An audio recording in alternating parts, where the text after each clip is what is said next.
A photovoltaic power station, also known as a solar park, is a large-scale photovoltaic system designed for the supply of merchant power into the electricity grid. They are differentiated from most building-mounted and other decentralized solar power applications because they supply power at the utility level, rather than to a local user or users. They are sometimes also referred to as solar farms or solar ranches, especially when sited in agricultural areas. The generic expression utility-scale solar is sometimes used to describe this type of project. The solar power source is via photovoltaic modules that convert light directly to electricity. However, this differs from, and should not be confused with concentrated solar power, the other large-scale solar generation technology, which uses heat to drive a variety of conventional generator systems. Both approaches have their own advantages and disadvantages, but to date, for a variety of reasons, photovoltaic technology has seen much wider use in the field. As of 2013, PV systems outnumber concentrators by about 40 to 1. In most countries, the nameplate capacity of a photovoltaic power stations is rated in megawatt peak and refers to the solar array's DC power output. However, Canada, Japan, Spain and some parts of the United States are using a converted, and therefore lower nominal power output rated in MWAC. A third and less common rating is the megavolt amperes.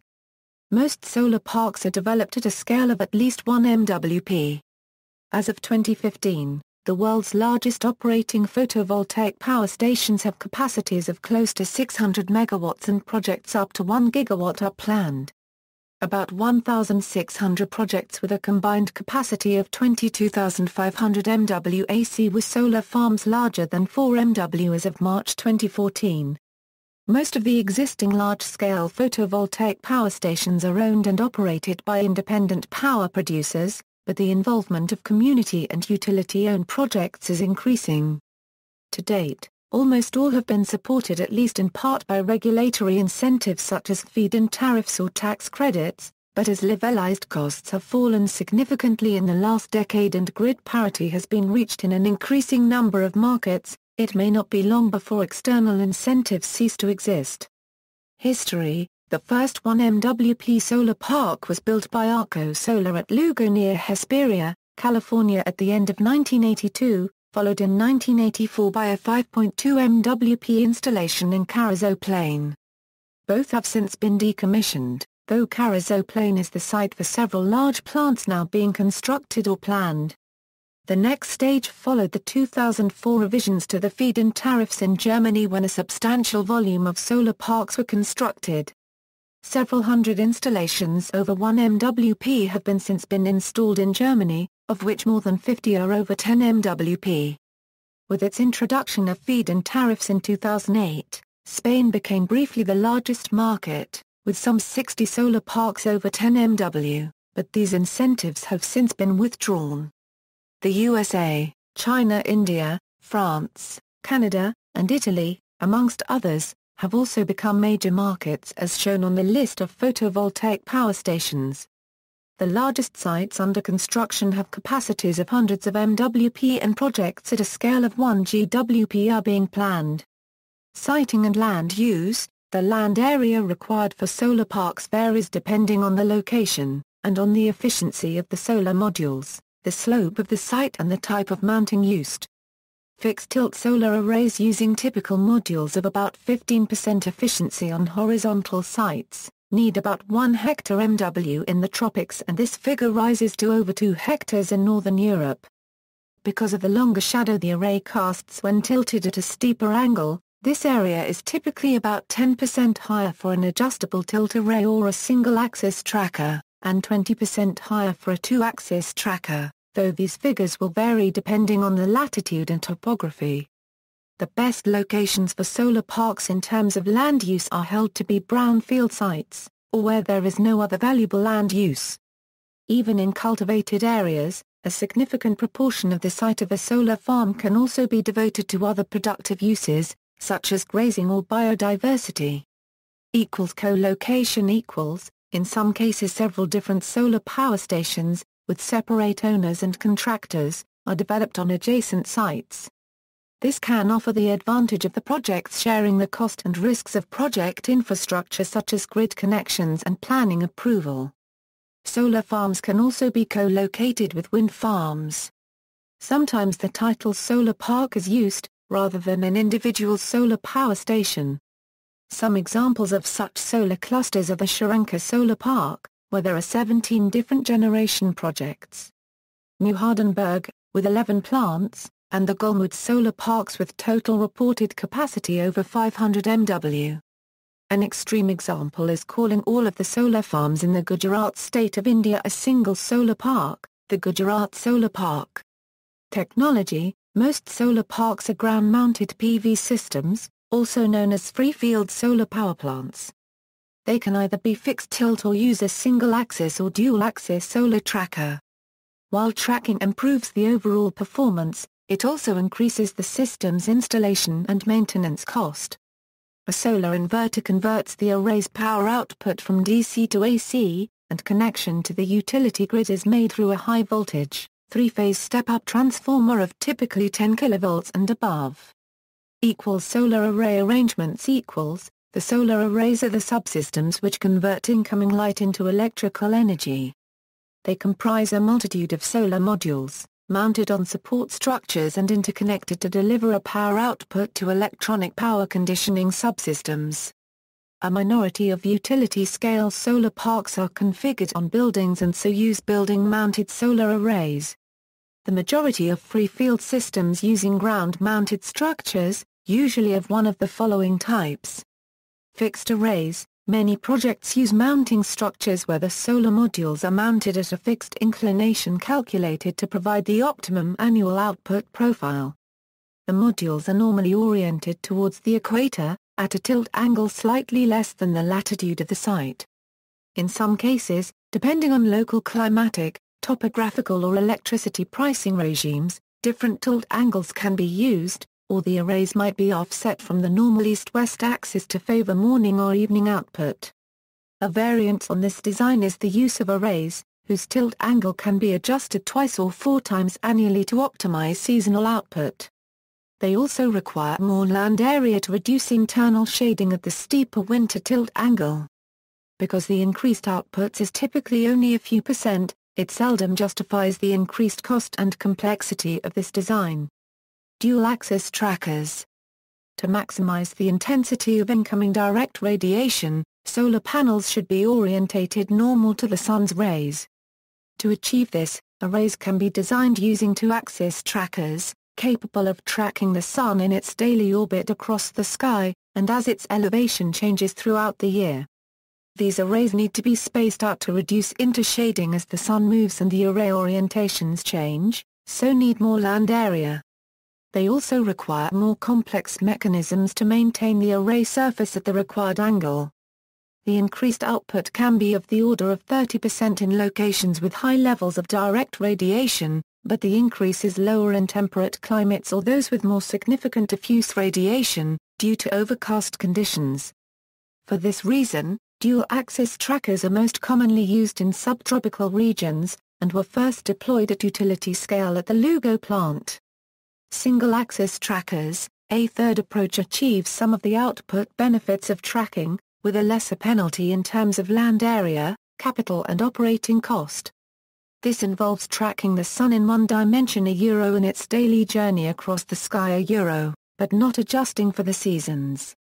The angle of the axis is normally horizontal, though some, such as the solar park at Nellis Air Force Base, which have a 20-degree tilt, incline the axis towards the equator in a north-south orientation effectively a hybrid between tracking and fixed tilt. Single-axis tracking systems are aligned along axes roughly north-south. Some use linkages between rows so that the same actuator can adjust the angle of several rows at once. Power conversion. Solar panels produce direct current electricity, so solar parks need conversion equipment to convert this to alternating current, which is the form transmitted by the electricity grid. This conversion is done by inverters. To maximize their efficiency, solar power plants also incorporate maximum power point trackers either within the inverters or as separate units. These devices keep each solar array string close to its peak power point. There are two primary alternatives for configuring this conversion equipment. Centralized and string inverters, although in some cases individual, or microinverters are used. Single inverters allows optimizing the output of each panel, and multiple inverters increases the reliability by limiting the loss of output when an inverter fails. Centralized inverters. These units have relatively high capacity, typically of the order of 1 MW, so they condition at the output of a substantial block of solar arrays, up to perhaps 2 hectares in area. Solar parks using centralized inverters are often configured in discrete rectangular blocks, with a related inverter in one corner, or the center of the block. String inverters. String inverters are substantially lower in capacity, of the order of 10 kilowatts, and condition the output of a single array string. This is normally a whole, or part of, a row of solar arrays within the overall plant. String inverters can enhance the efficiency of solar parks, where different parts of the array are experiencing different levels of insolation, for example where arranged at different orientations, or closely packed to minimize site area. Transformers. The system inverters typically provide power output at voltages of the order of 480 VAC. Electricity grids operate at much higher voltages of the order of tens or hundreds of thousands of volts, so transformers are incorporated to deliver the required output to the grid. Due to the long lead time, the Long Island Solar Farm chose to keep a spare transformer on site, as transformer failure would have kept the solar farm offline for a long period. Transformers typically have a life of 25 to 75 years, and normally do not require replacement during the life of a photovoltaic power station. System performance. The performance of a solar park is a function of the climatic conditions, the equipment used and the system configuration. The primary energy inputs is the global light irradiance in the plane of the solar arrays, and this in turn is a combination of the direct and the diffuse radiation. A key determinant of the output of the system is the conversion efficiency of the solar modules, which will depend in particular on the type of solar cell used. There will be losses between the DC output of the solar modules and the AC power delivered to the grid, due to a wide range of factors such as light absorption losses, mismatch, cable voltage drop, conversion efficiencies, and other parasitic losses. A parameter called the performance ratio has been developed to evaluate the total value of these losses. The performance ratio gives a measure of the output AC power delivered as a proportion of the total DC power which the solar modules should be able to deliver under the ambient climatic conditions. In modern solar parks the performance ratio should typically be in excess of 80%. System degradation. Early photovoltaic systems output decreased as much as 10%/year, but as of 2010 the median degradation rate was 0.5%/year, with modules made after 2000 having a significantly lower degradation rate, so that a system would lose only 12% of its output performance in 25 years. A system using modules which degrade 4%/year will lose 64% of its output during the same period. Many panel makers offer a performance guarantee, typically 90% in 10 years and 80% over 25 years. The output of all panels is typically warranted at plus or minus 3% during the first year of operation. The business of developing solar parks. Solar power plants are developed to deliver merchant electricity into the grid as an alternative to other renewable, fossil or nuclear generating stations. The plant owner is an electricity generator. Most solar power plants today are owned by independent power producers, though some are held by investor or community-owned utilities. Some of these power producers develop their own portfolio of power plants, but most solar parks are initially designed and constructed by specialist project developers. Typically the developer will plan the project, obtain planning and connection consents, and arrange financing for the capital required.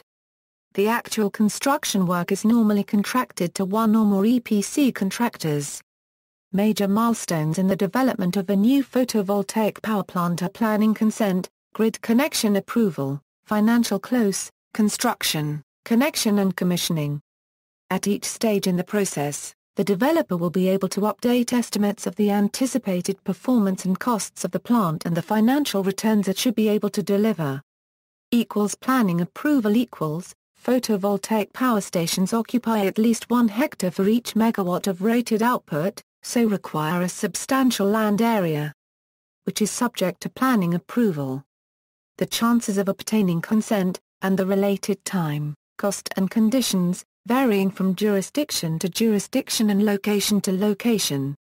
Many planning approvals will also apply conditions on the treatment of the site after the station has been decommissioned in the future.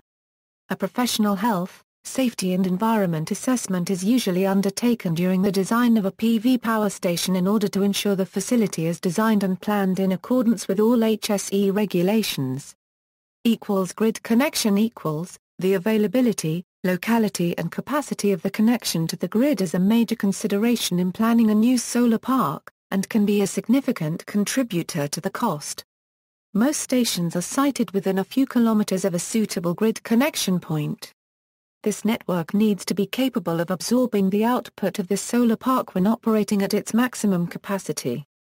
The project developer will normally have to absorb the cost of providing power lines to this point and making the connection, in addition often to any costs associated with upgrading the grid, so it can accommodate the output from the plant. Operation and maintenance once the solar park has been commissioned, the owner usually enters into a contract with a suitable counterparty to undertake operation and maintenance. In many cases this may be fulfilled by the original EPC contractor.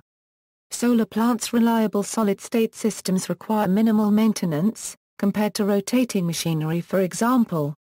A major aspect of the O&M contract will be continuous monitoring of the performance of the plant and all of its primary subsystems, which is normally undertaken remotely. This enables performance to be compared with the anticipated output under the climatic conditions actually experienced. It also provides data to enable the scheduling of both rectification and preventive maintenance. A small number of large solar farms use a separate inverter or maximizer for each solar panel, which provide individual performance data that can be monitored. For other solar farms, thermal imaging is a tool that is used to identify non-performing panels for replacement. Power delivery a solar park's income derives from the sales of electricity to the grid, and so its output is metered in real time with readings of its energy output provided, typically on a half-hourly basis, for balancing and settlement within the electricity market. Income is affected by the reliability of equipment within the plant and also by the availability of the grid network to which it is exporting. Some connection contracts allow the transmission system operator to constrain the output of a solar park, for example at times of low demand or high availability of other generators. Some countries make statutory provision for priority access to the grid for renewable generators, such as that under the European Renewable Energy Directive. Economics and finance. In recent years, PV technology has improved its electricity generating efficiency, reduced the installation cost per watt as well as its energy payback time, and has reached grid parity in at least 19 different markets by 2014. Photovoltaics is increasingly becoming a viable source of mainstream power. However, prices for PV systems show strong regional variations, much more than solar cells and panels, which tend to be global commodities. In 2013, utility-scale system prices in highly penetrated markets such as China and Germany were significantly lower than in the United States. The IEA explains these discrepancies due to differences in soft costs, which include customer acquisition, permitting, inspection and interconnection, installation labor and financing costs. Grid parity . Solar generating stations have become progressively cheaper in recent years, and this trend is expected to continue. Meanwhile, traditional electricity generation is becoming progressively more expensive. These trends are expected to lead to a crossover point when the levelized cost of energy from solar parks, historically more expensive, matches the cost of traditional electricity generation. This point is commonly referred to as grid parity. For merchant solar power stations, where the electricity is being sold into the electricity transmission network, the levelized cost of solar energy will need to match the wholesale electricity price. This point is sometimes called wholesale grid parity or busbar parity. Some photovoltaic systems, such as rooftop installations, can supply power directly to an electricity user. In these cases, the installation can be competitive when the output cost matches the price at which the user pays for his electricity consumption. This situation is sometimes called retail grid parity, socket parity or dynamic grid parity. Research carried out by UN Energy in 2012 suggests areas of sunny countries with high electricity prices, such as Italy, Spain and Australia, and areas using diesel generators, have reached retail grid parity. Incentive mechanisms because the point of grid parity has not yet been reached in many parts of the world, solar generating stations need some form of financial incentive to compete for the supply of electricity. Many legislatures around the world have introduced such incentives to support the deployment of solar power stations. Feed-in tariffs. Feed-in tariffs are designated prices which must be paid by utility companies for each kilowatt-hour of renewable electricity produced by qualifying generators and fed into the grid. These tariffs normally represent a premium on wholesale electricity prices and offer a guaranteed revenue stream to help the power producer finance the project. Renewable portfolio standards and supplier obligations.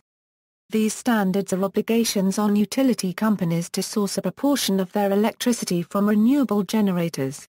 In most cases, they do not prescribe which technology should be used and the utility is free to select the most appropriate renewable sources. There are some exceptions where solar technologies are allocated a proportion of the RPS in what is sometimes referred to as a solar set-aside. Loan guarantees and other capital incentives. Some countries and states adopt less targeted financial incentives, available for a wide range of infrastructure investment, such as the U.S. Department of Energy Loan Guarantee Scheme, which stimulated a number of investments in the solar power plant in 2010 and 2011. Tax credits and other fiscal incentives. Another form of indirect incentive which has been used to stimulate investment in solar power plant was tax credits available to investors. In some cases the credits were linked to the energy produced by the installations, such as the production tax credits. In other cases the credits were related to the capital investments such as the investment tax credits.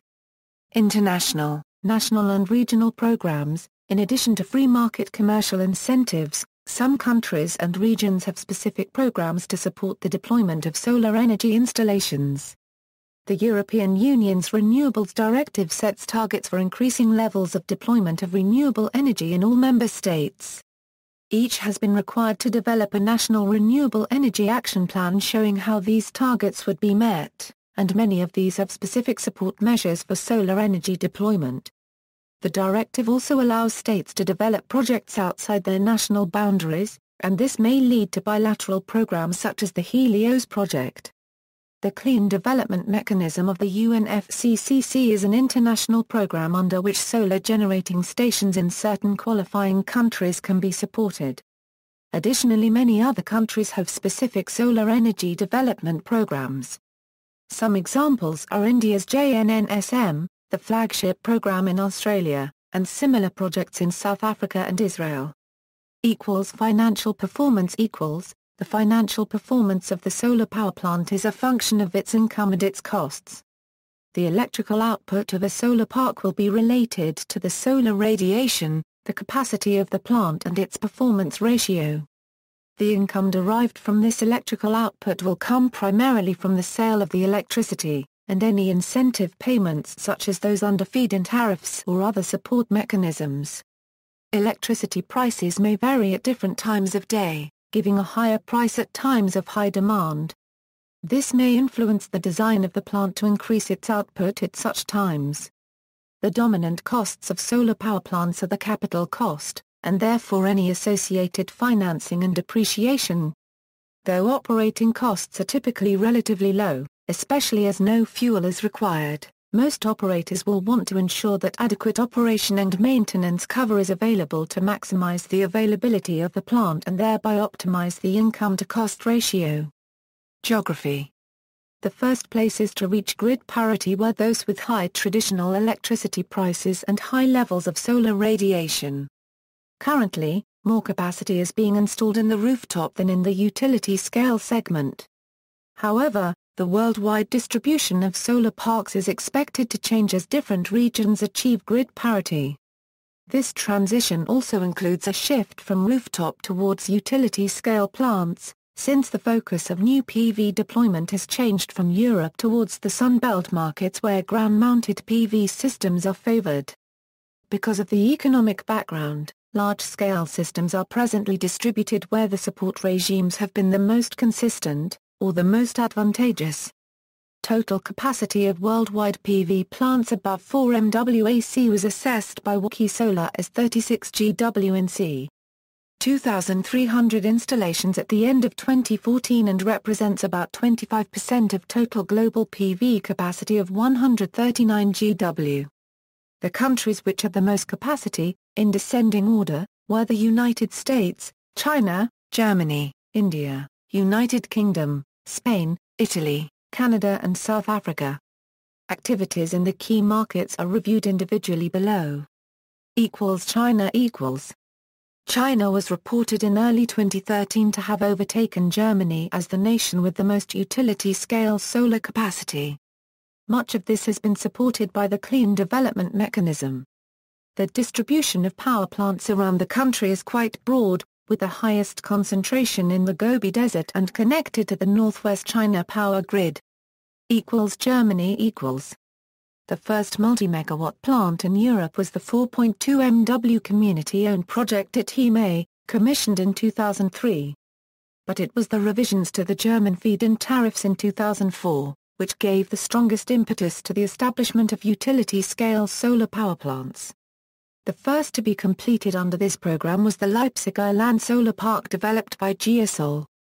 Several dozen plants were built between 2004 and 2011, several of which were at the time the largest in the world. The EEG, the law which establishes Germania Euro unregistered trademark S feed-in tariffs, provides the legislative basis not just for the compensation levels, but other regulatory factors, such as priority access to the grid. The law was amended in 2010 to restrict the use of agricultural land, since which time most solar parks have been built on so-called a Euro development land, a Euro unregistered trademark, such as former military sites. Partly for this reason, the geographic distribution of photovoltaic power plants in Germany is biased towards the former Eastern Germany. As of February 2012, Germany had 1.1 million photovoltaic power plants. India. India has been rising up the leading nations for the installation of utility-scale solar capacity. The Sharanka Solar Park in Gujarat was opened officially in April 2012 and was at the time the largest group of solar power plants in the world. Geographically, the majority of the stations are located in Gujarat and Maharashtra. Rajasthan has unsuccessfully been attempting to attract solar development. It and Gujarat share the Thar Desert, along with Pakistan. Italy. Italy has a very large number of photovoltaic power plants, the largest of which is the 84 MW Montalto di Castro project. Spain. The majority of the deployment of solar power stations in Spain to date occurred during the boom market of 2007-8. The stations are well distributed around the country, with some concentration in Extremadura, Castilla-La Mancha and Murcia. United Kingdom. The introduction of feed-in tariffs in the United Kingdom in 2010 stimulated the first wave of utility-scale projects, with c. 20 plants being completed before tariffs were reduced on August 1, 2011 following the fast-track review. A second wave of installations was undertaken under the UK's renewables obligation, with the total number of plants connected by the end of March 2013 reaching 86. This is reported to have made the UK Europe's best market in the first quarter of 2013. UK projects were originally concentrated in the southwest, but have more recently spread across the south of England and into East Anglia and the Midlands. The first solar park in Wales came on stream in 2011 at Rosagillon, North Pembrokeshire. As of June 2014 there were 18 schemes generating more than 5 MW and 34 in planning or construction in Wales. United States equals. The U.S. deployment of photovoltaic power stations is largely concentrated in southwestern states. The renewable portfolio standards in California and surrounding states provide a particular incentive. The volume of projects under construction in early 2013 has led to the forecast that the U.S. will become the leading market. Noteworthy solar parks equals. The following solar parks were, at the time they became operational, the largest in the world or their continent, or are notable for the reasons given. Solar power plants under development are not included here, but may be on this list. See also. References. External links. Interactive mapping of worldwide projects over 10 MW, Solar Energy Industry Association, large solar projects in the U.S., the top 10 PV solar power stations in the world, list of 1,000 largest photovoltaic power plants.